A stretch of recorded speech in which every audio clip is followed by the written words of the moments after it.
सारस और लोमड़ी की कहानी। एक बार जंगल में एक स्वार्थी और अविश्वसनीय लोमड़ी रहती थी, क्योंकि वो हमेशा बाकी जानवरों को परेशान करती थी और उनसे झूठ बोलती थी। इसलिए अन्य जानवरों ने उस लोमड़ी पर भरोसा करना बंद कर दिया और उससे किसी ने दोस्ती नहीं रखी। धीरे धीरे लोमड़ी के सारे दोस्त खत्म हो गए। जब लोमड़ी का कोई भी दोस्त नहीं रहा तो लोमड़ी अकेली हो गई।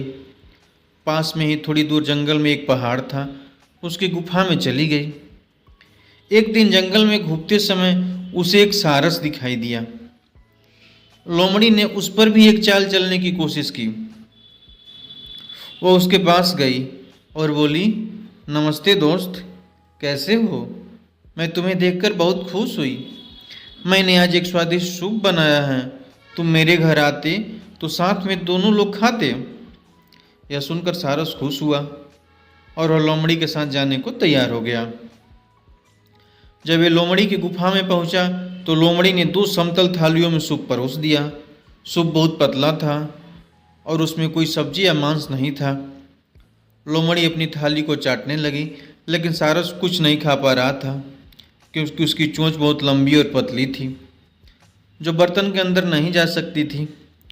लोमड़ी उस पर हंसी और बोली, तुम इतने मूर्ख हो, तुम ठीक से खा भी नहीं सकते।